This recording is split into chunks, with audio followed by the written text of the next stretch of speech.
ಆದರೆ ವಿಶೇಷ ರೀತಿಯಲ್ಲಿ ಆಗಬೇಕು. ನಿಮ್ಮ ಮುಂದಾಳತ್ವದಲ್ಲಿ ಪ್ರಾರಂಭವಾಗಿ ನೋಡುವ.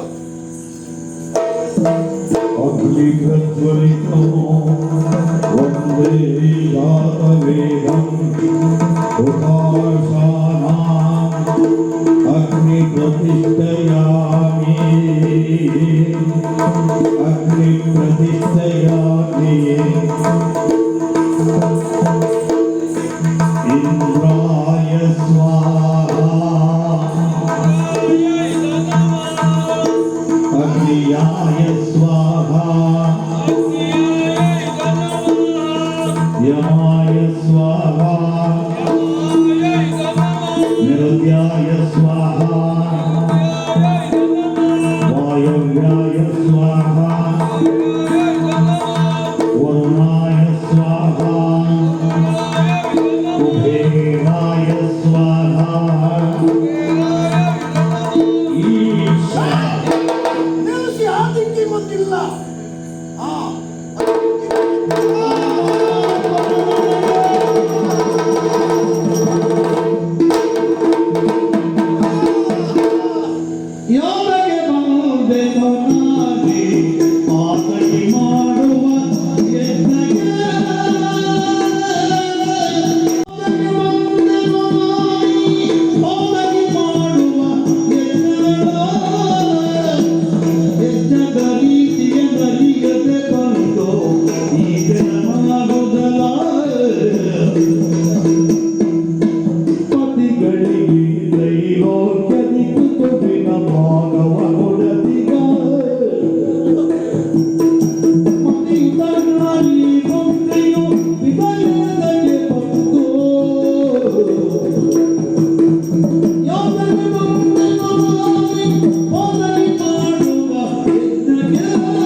ನಿನ್ನ ತಂದೆಯಾದವನು ಲೋಕಕ್ಷೇಮವನ್ನು ಸಾಧಿಸುವುದಕ್ಕೆ ಅಥವಾ ಹಿತವನ್ನು ಹೊಂದುವುದಕ್ಕಾಗಿ ಬರುತ್ತಿರುವ ಯಾಗವಲ್ಲವಿದು.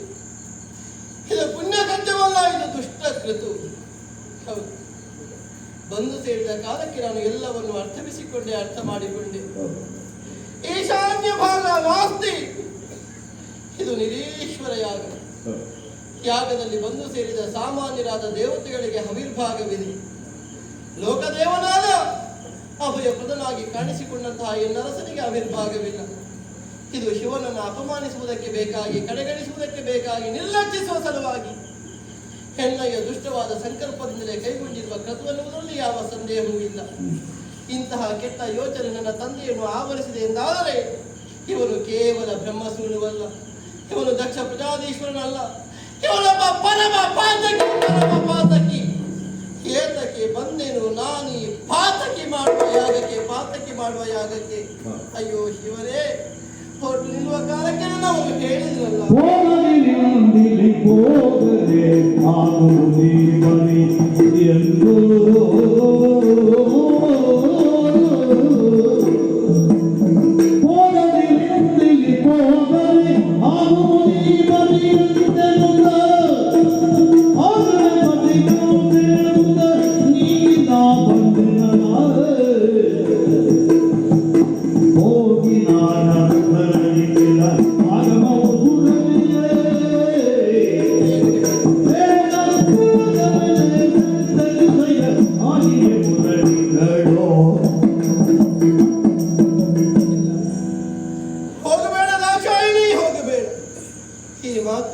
ಮತ್ತೆ ನನಗೆ ಫಲಿಸುತ್ತಿದೆ, ಮರುಕಳಿಸುತ್ತಿದೆ.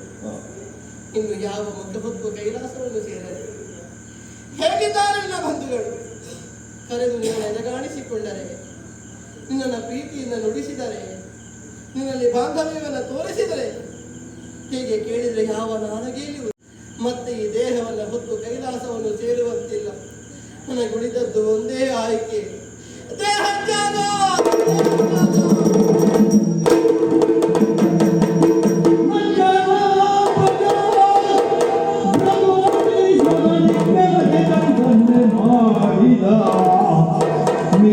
ಮುನಿಗಳು ಸುರರು ಕಿರುನಗೆಸೂಸರೆ, ಮಿಕ್ಕ ಮುನಿಗಳು ಸುರರು ಕಿರುನಗೆಸೂಸ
ನಿನ್ನ ಪೂರ್ವ ಸಂಚಯದ ಪುಣ್ಯವನ್ನು ಹಾಳು ಮಾಡಿತು ಕೆಡಿಸಿಕೊಂಡೇ ನೀ ಸುಕೃತ ಹೀನನಾಗಿ ಉಳಿದೆ, ವಿಕಲಮತಿಯಾಗಿ ಉಳಿದೆ. ಬರಿದೆ ಶಿವನಳು ಹಾಗೆಯನ್ನು ಸಾಧಿಸಿದೆ.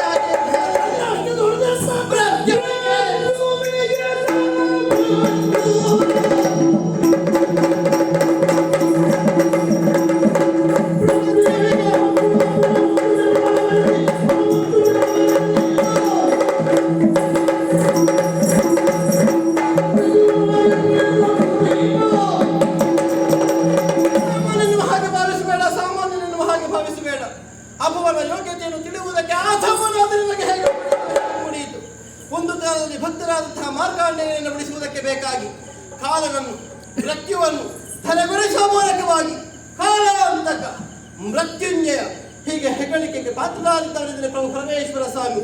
ಅವರ ಯೋಗ್ಯತೆಯನ್ನು ಹಿರಿಮೆಯನ್ನು ಅರ್ಥ ಮಾಡಿಕೊಳ್ಳುವುದಕ್ಕೆ ನಾಸ್ತಿಕರಾದಂಥ ನಿನಗೆ ಸಾಧ್ಯವಿಲ್ಲ. ಏನೇ ಆದರೂ ನಮ್ಮ ಪಕ್ಷದಲ್ಲಿ ಈಗ ಸುರತ್ಕರಿಸಿದೆ.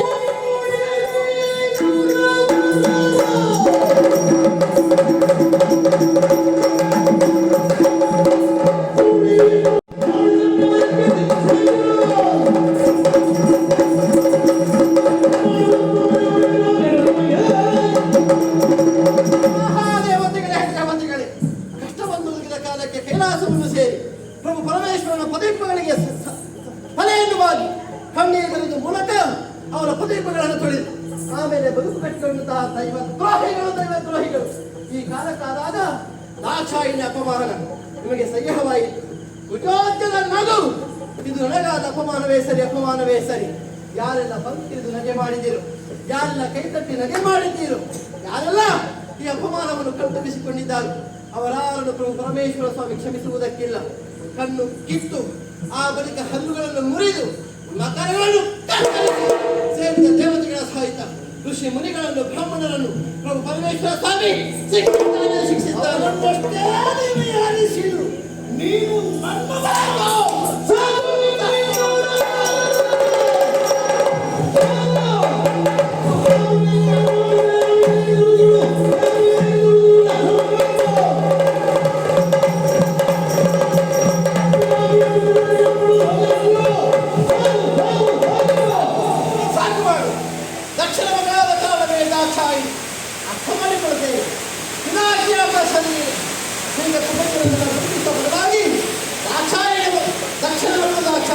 ಅಭ್ಯಾಸ ಮಾಡ್ತಾರೆ. ಕೆಸರಿನ ಮಧ್ಯದಲ್ಲಿ ಅಲ್ಲಿದ್ದಂತಹ ಅನೇಕ ಕಮಲ ಲೋಕದಲ್ಲಿ ಪರಿಮಳವನ್ನೇ ಬಿಡಿದರು. ಸಂಸ್ಕಾರವನ್ನು ಅಮ್ಮತ್ವವನ್ನು ಬೆಳೆದುಕೊಳ್ಳುವುದಕ್ಕೆ ಸಾಧ್ಯವಿಲ್ಲ. ಹಾಗಾಗಿ ದೇಹವನ್ನು ಹೊತ್ತಂತಹ ನಾನು ಬದುಕಿರುವಷ್ಟು ಕಾಲ ದಕ್ಷಿಣ ಮಗಳಾದ ದಾಕ್ಷಾಯಿಣಿಯ ಸರಿ ನನಗೆ ಈ ದೇಹ ಬೇಡ. ನನ್ನ ಈ ದೇಹವನ್ನು ಕೊಂಡುಕೊಳ್ಳುತ್ತೇನೆ.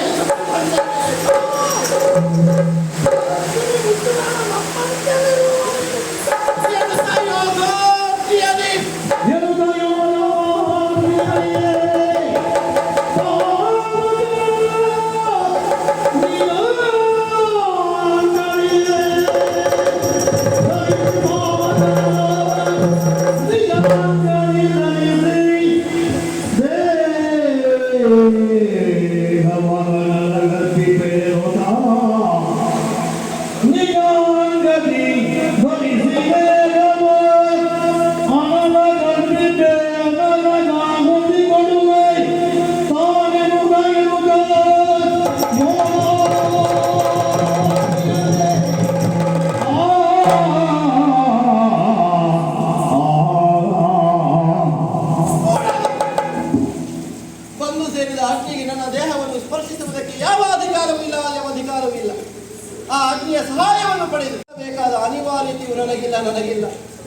ನಿನ್ನ ಮಗಳೆನ್ನುವುದಕ್ಕಿಂತಲೂ ಮಿಗಿಲಾಗಿ ನಾನು ಪರಶಿವನಿಗೆ ಸತಿಯಾಗಿದ್ದೇನೆ, ಪಿನಾಕಿಯಾದ ಶರೀರಿಯಾಗಿದ್ದೇನೆ. ದರ್ಭಾಸ್ತ್ರವನ್ನು ಕಲ್ಪಿಸುವ ಮೂಲಕವಾಗಿ ದೇಹದೊಳಗಿರುವ ಪ್ರಾಣ ಅಪಾನ ವಾಯುವನ್ನು ಬಂಧಿಸಿ ಆ ಬಳಿಕ ನಾಭಿ ಮೂಲದಿಂದ ವಾಯುವನ್ನು ಮೇಲೆಪ್ಪಿಸಿ ಹೃದಯ ಭಾಗದಿಂದ ಭ್ರೂಮತಿ ಇರಿಸುವ ಮೂಲಕವಾಗಿ ವಾಯುವನ್ನು ಸ್ತಂಭನಗೊಳಿಸಿದ್ದೇನೆ. ಅಲ್ಲದೆ ಅಲ್ಲಾತ್ಮ ಯೋಗ ಧಾರಣೆ ಈ ವಿಶೇಷವಾದಂತಹ ಯೋಗ ಸಿದ್ಧಿಯನ್ನು ಬಳಸಿಕೊಳ್ಳುವ ಮೂಲಕವಾಗಿ ಅನಲನನ್ನು ಬಳಸಿಕೊಂಡು ನನ್ನ ಈ ದೇಹವನ್ನು ನಾನು ಸುಟ್ಟುಕೊಳ್ತೇನೆ. ನೋಡು, ಈಗಾಗಲೇ ನನ್ನೊಳಗಿನ ತನುವನ್ನು ಸುಡುವುದಕ್ಕಾಗಿ ಯೋಗಾಗ್ನಿ ಪ್ರಚೋದನೆಗೊಂಡಿದೆ. ನಿನ್ನ ಮಗಳಾದ ದಾಕ್ಷಾಯಿಣಿ ಪ್ರಪಂಚದಲ್ಲಿ ಬದುಕುಳಿಯುವುದಕ್ಕಿಲ್ಲ. ಆ ಪರಶಿವನ ಸೇವೆಗೆ ಬೇಕಾಗಿ ತನುವನ್ನು ಕಳೆದು ಋಣ ಉಂಟು ಎಂದಾದರೆ ಮತ್ತೊಂದು ಶರೀರವನ್ನು ಹೊಂದಿ ಮಗದೊಮ್ಮೆ ಕೈಲಾಸವನ್ನು ಸೇರಿ ಪರಮೇಶ್ವರನ ಸನ್ನಿಧಾನದಲ್ಲಿ ಸೇವೆಯನ್ನು ಮಾಡುವುದಕ್ಕಾಗಿ ನಾನು ಸಂಕಲ್ಪಿಸುತ್ತೇನೆ, ಹೊರಟಿದ್ದೇನೆ. ನನಗೆ ಬದುಕು ಬೇಡ. ಮಗಳಾದ ದಾಕ್ಷಾಯಿಣಿ ಸುಡುವುದನ್ನು ನೋಡು, ಸುಡುವುದನ್ನು ನೋಡು, ಸುಡುವುದನ್ನು ನೋಡು.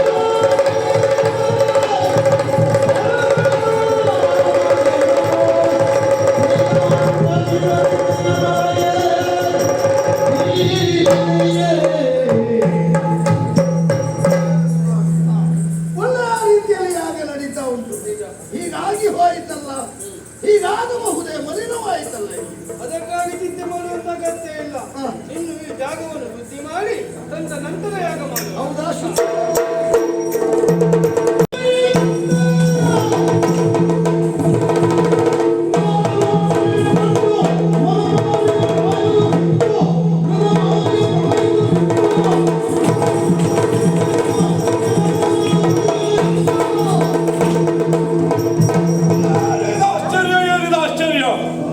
ಈಗಾಗಲೇ ನಾರದರು ಬಂದು ಹೇಳುತ್ತಾ ಇದ್ದಾರೆ, ಪ್ರಾಚೀನವರೆಗೆ ಹೋದಂತಹ ನನ್ನ ಮಡದಾದಂತಹ ಸತಿದೇವಿ ನನಗಾದಂತಹ ಅಪಮಾನಕ್ಕೆ ತನ್ನನ್ನು ತಾನು ದಹಿಸಿಕೊಂಡಿದ್ದಾಳಂತೆ. ಇಷ್ಟಕ್ಕೆಲ್ಲ ಕಾರಣ ಯಾರು? ಇಷ್ಟಕ್ಕೆಲ್ಲ ಕಾರಣ ಯಾರು? ಆ ದಕ್ಷ, ಆ ದಕ್ಷ, ಆ ದಕ್ಷ. ಬಿಡುತ್ತೇನಾ? ಬಿಡುತ್ತೇನಾ?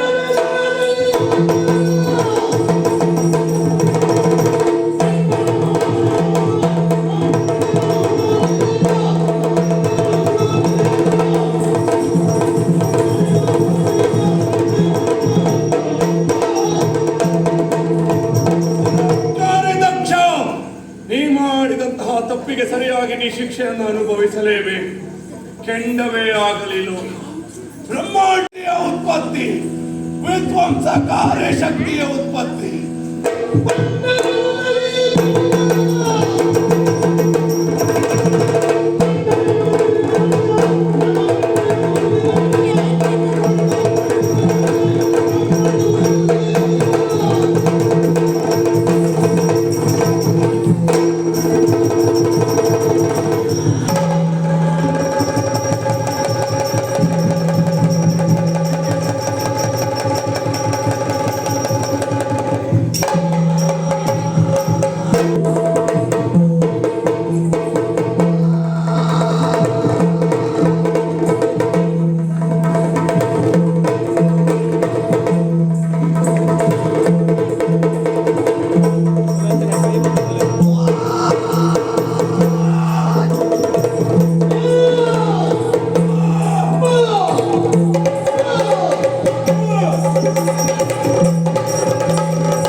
ಮಾಡ್ತಾ ಇಲ್ಲೋ?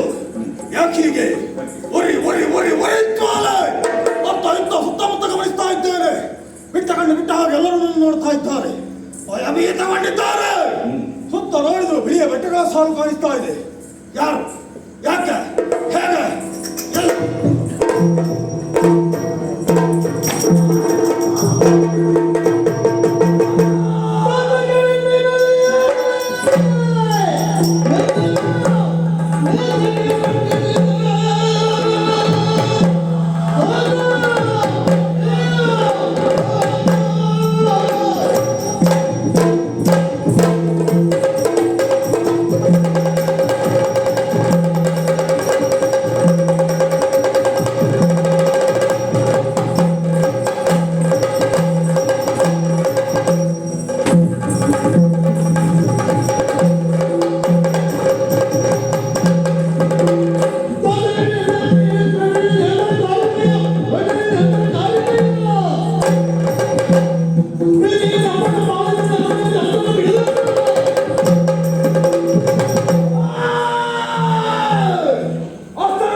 ಕಟ್ಟ ಸಂಜೆ ಬಯಸನ್ನೆಯಲ್ಲಿ ನನ್ನನ್ನು ಕರೀತಾ ಇದ್ದೀಯೋ ಅಂತಾದ್ರೆ ನಾನು ನನಗೂ ನೀವು ಯಾವತ್ತ ಸಂಬಂಧವಾದ ಯಾಕೆ ನಾನು ಹುಟ್ಟಿದೆ?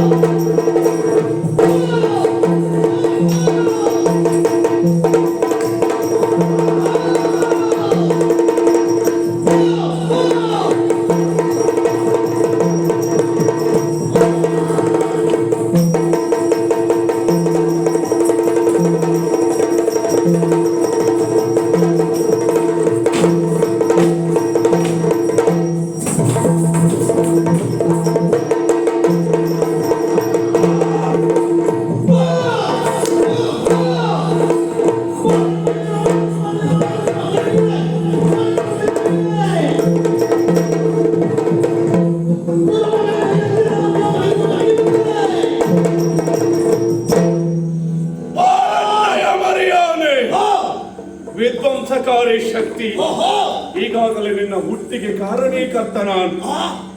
ನಿನ್ನ ಹೆಸರು ವೀರತ್ವದಿಂದಲೇ ನಿರ್ಣಯಿಸಿದಂತ ಇಂದಿನಿಂದ ಮೊದಲುಗೊಂಡು ಹುಟ್ಟಿಸುವುದಕ್ಕೂ ಕಾರಣ ಏನಪ್ಪ?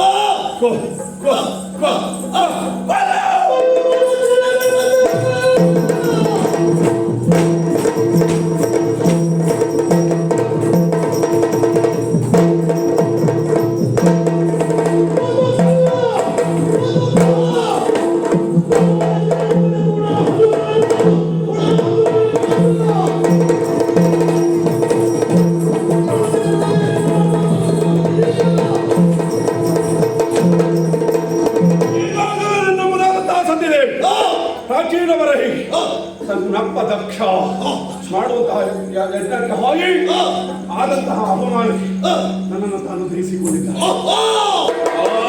ದುಷ್ಟ ದಕ್ಷನ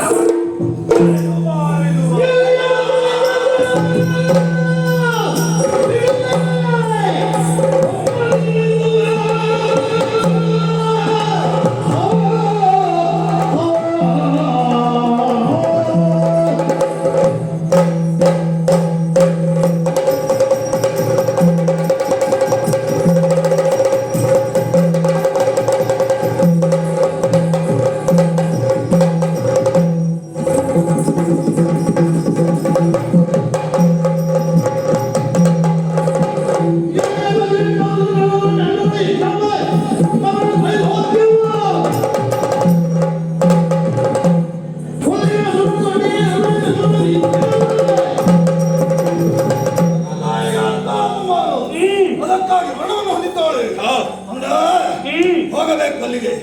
ಎಲ್ಲಿದ್ದಾರೆ ಲಕ್ಷ? ಪ್ರಾಚೀನವರ ಎಲ್ಲಿದ್ದಾರೆ? ಬೆಟ್ಟವದಿಲ್ಲ ಅವನನ್ನ ತೊಂಡ ಮಾಡ್ತಾರೆ. ಆ ದಕ್ಷನ ಶಿರವನ್ನು ಅರಿಯುವುದು ಮಾತ್ರ ಅಲ್ಲ, ಆ ಪ್ರಭು ಮುನಿಯ ಕಟ್ಟವನ್ನು ಕೇಳು. ದೇವತೆ ಬಿಡಬೇಡ, ಹೋಗಿ ಬಾ ಮಗನೇ.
ಮಡಿ ಮುಂದಿಟ್ಟರೆ ಜಾಗ್ರತೆ. ಓಹೋ. ಅಲ್ಲದೆ ಹೋದ್ರೆ ಹಾ.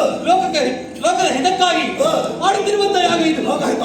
ವಿಜ್ಞಾಪವನ್ನು ತಂದು ಹೊಟ್ಟಿದೆಯಲ್ಲ, ಆಹಾ. ಇಗೋ ನೋಡು, ಏನು? ಒಂದ ಹಾಗೆ ಹಿಂದೆ ಹೋಗ್ತೀಯ. ಅದಲ್ಲದೆ ಹೋದ್ರೆ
ಒಪ್ಪೆ ನೋಡಿ ಇದ್ದವರೆಲ್ಲ ಕಂಗೆಟ್ಟು ಹೋಗಿದ್ದಾರೆ.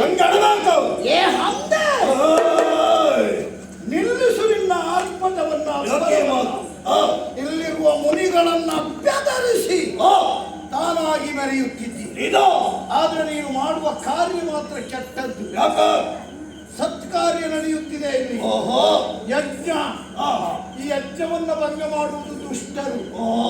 ಆ ದಿಶೆಯಲ್ಲಿ ನಿನ್ನನ್ನು ದುಷ್ಟ ಅಂತ ಸಂಬೋಧಿಸ್ತೇನೆ. ಸಾರಿ ಸಾರಿ. ಎಲ್ಲಿಂದ ಬಂದೆ, ಯಾರಿಂದ ಪ್ರೇರಿತನಾಗಿ ಬಂದೆ, ಯಾಕಾಗಿ ಬಂದೆ, ಯಾಕೆ?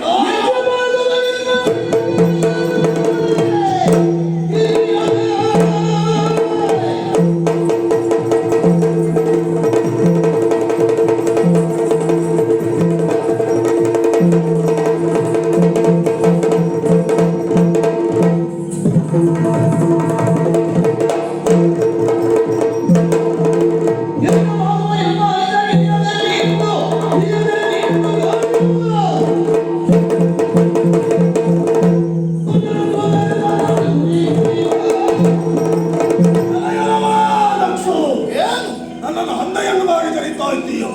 ಕೆಟ್ಟವನು ಕೆಟ್ಟ ಕಾರ್ಯ ಮಾಡ್ತಾ ಇದ್ದೇನೆ ಎನ್ನುವ ಹಾಗೆ. ಕೆಟ್ಟ ಕಾರ್ಯ ಮಾಡ್ತಾ ಇದ್ದವನು ನಾನಲ್ಲ, ಮಾಡ್ತಾ ಇದ್ದವನು ನೀನು. ಯಾವುದು ಯಜ್ಞ ಮಾಡುವುದು ಕೆಟ್ಟ ಕಾರ್ಯ? ಯಜ್ಞ ಮಾಡುವುದು ಕೆಟ್ಟ ಕಾರ್ಯ ಅಲ್ಲ, ಮತ್ತೆ ನೀನು ಮಾಡುತ್ತಿರುವಂತಹ ನಿರೀಶ್ವರನ ಯಾಗ ಅದು ಕೆಟ್ಟದ್ದು ಎನ್ನುವ ಹಾಗೆ ಆಡ್ತಾ ಇರುವುದು. ಅದು ಹಾಗೆ ಹೇಗೆ ಅಂತ ಹೇಳಿದ್ರೆ, ಅಷ್ಟದಿಕ್ಪತಿಗಳಲ್ಲಿ ಪರಮೇಶ್ವರನು ಒಬ್ಬ. ಅವನಿಗೆ ಹವಿಸ್ಸನ್ನು ನೀಡದೆ ಮಾಡುವಂತಹ ಯಜ್ಞ ಎನ್ನುವುದು ಯಾವ ಕಾಲಕ್ಕೂ ಪರಿಪೂರ್ಣ ಯಾಗ ಮಾಡುವ ಉದ್ದೇಶವೇ ಅಷ್ಟೇ ನನ್ನದು. ಏನು? ಅವನನ್ನೊಂದು ಕಡೆಗಣಿಸಬೇಕು ಅನ್ನುವ ಕಾರಣ. ಕಡೆಗಣಿಸಿದೆ ಎನ್ನುವ ಹಾಗೆ ಇದೆ. ಈ ಕಡೆಗಣಿಸಿದೆ ಎನ್ನುವಂತಹ ಮಾತ್ರಕ್ಕೆ ಆತ ಕಡೆಗಾಣವನ್ನಲ್ಲ, ಆದ್ರೆ ಆತನ ಶ್ರೇಷ್ಠತೆಯನ್ನು ಎನ್ನುವುದನ್ನು ಅರಿಯದೆ ಮಾಡಿರುವಂತಹ ಯಾಗ ಅಷ್ಟು ಮಾತ್ರ ಅಲ್ಲ. ಅಂದರೆ ಅವನ ಪರವಾಗಿ ಮಾತಾಡಬೇಕಿದ್ರೆ ನಿನ್ನನ್ನು ಅವನೇ ಕಳುಹಿಸಿದ್ದ. ನನ್ನನ್ನು ಅವನೇ ಕಳುಹಿದ್ದು ಕಾರಣವತ್ತೇನಲ್ಲ. ಅಂದರೆ ಅವನಿಗೆ ಸಿಗದೆ ಇದ್ದದ್ದು ನಡಿಬಾರದು, ಹಾಳು ಮಾಡಬೇಕು ಅನ್ನುವ ಉದ್ದೇಶ. ಒಳ್ಳೆಯದ. ಅವನಿಗೆ ಸಿಗಬಾರದು ಎನ್ನುವಂತಹ ಕಾಲಕ್ಕಲ್ಲವೇ ಅಲ್ಲ, ಅವನಿಗೆ ದಕ್ಕಿದಂತಹ ವಸ್ತು ಅಲ್ಲ ವ್ಯಕ್ತಿ. ಈ ಯಾಗದಲ್ಲಿ ಅವನಿಸಿ ಹೋಗಿದ್ದಾರೆ ಎನ್ನುವಂತಹ ಆತ್ಮದಿಂದ ಈ ರೀತಿಯಾಗಿ ಆದದ್ದು. ನನ್ನ ತಾಯಿಯಾಗಿರುವಂತಹ ದಾಕ್ಷಾಯಿಣಿ ಅರ್ಥಾತ್ ನಿನ್ನ ಮಗಳು ಇಲ್ಲಿವರೆಗಾಗಿ ಬಂದಾಗ ಅವಳಿಗೆ ಬಾಯಿಗೆ ಬಂದ ಹಾಗೆ ವಿಚಾರಿಸಿದೆಯಾ? ವಿಚಾರಿಸಿದ್ದು ಮಾತ್ರವೇ ಅಲ್ಲ, ಈ ರೀತಿಯಾಗಿ ಅವಹೇಳನ ಮಾತ್ರವನ್ನು ಕೇಳಿದಂತಹ ಆಕೆ ಯಜ್ಞದಲ್ಲಿ ಆಹುತಿಯಾಗುವಂತಹ ಸಂದರ್ಭಕ್ಕೆ ಅವಳೇ ತನ್ನನ್ನು ಆಹುತಿ ಮಾಡಿಕೊಂಡಳು.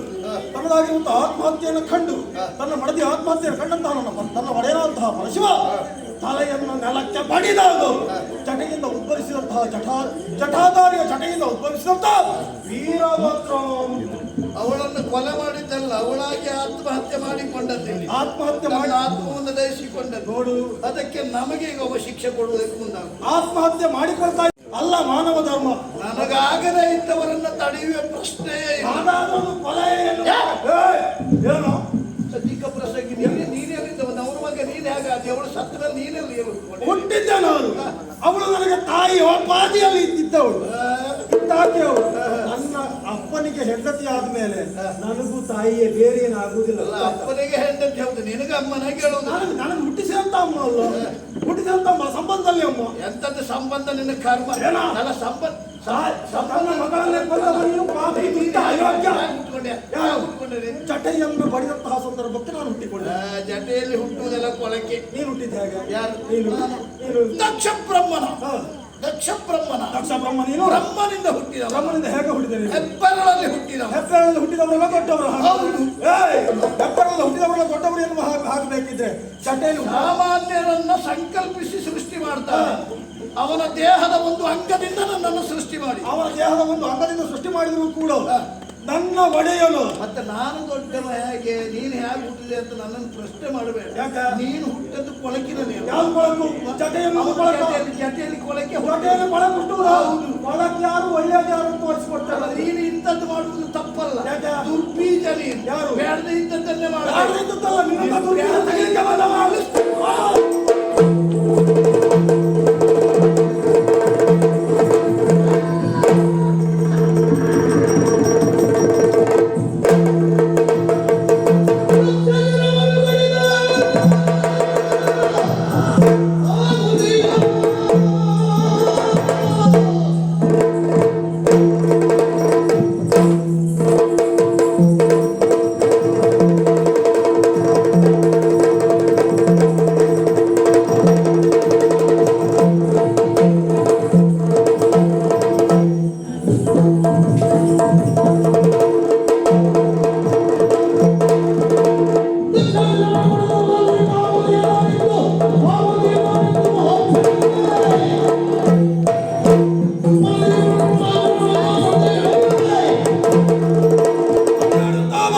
ದಕ್ಷಿಣೇಶ್ವರವನ್ನು ಅರಿದಿದ್ದಾರೆ. ಯಜ್ಞಕ್ಕೆ ಯಾವತ್ತನ್ನು ಕೊಟ್ಟಿದ್ದಾರೆ ವಿಚಾರವನ್ನು ತಂದೆಯಲ್ಲಿ ಹೇಳಬೇಕು. ಹೊಟ್ಟೆ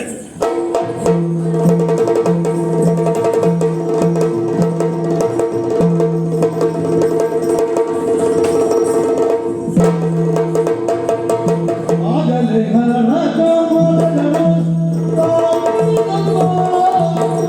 ಯಾವ ನೀಲಬಹುದು ಲೋಕ ಸಾಧ್ಯಗಳು ಪಡೆದನು ಸೇರಿಸಬೇಕು. ಈ ರೀತಿಯಲ್ಲಿ ಕ್ರೋಧಾತ್ಮಕರಾಗಿ ಉನ್ನತಿ ಧಾವಿಸ್ತಾ ಇದ್ದೀರಿ. ಏನೋ ಅರಿಯದೆ ನಾವು ತಪ್ಪನ್ನು ಮಾಡಿದ್ದೇವೆ, ಅದನ್ನು ಶಾಂತ ಚಿತ್ತದಿಂದ ಮನ್ನಿಸಲೆಂದು ಕೇಳಿಕೊಳ್ತಾ ಇದ್ದೇನೆ.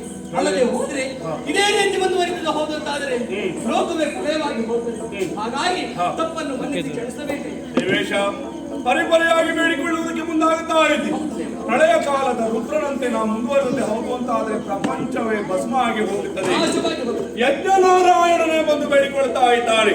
ಈಗಾಗಲೇ ದಕ್ಷ ಯಜ್ಞ ಎನ್ನುವಂತದ್ದು ಪೂರ್ಣಾಹುತಿಗೊಳ್ಳಲಿಲ್ಲ.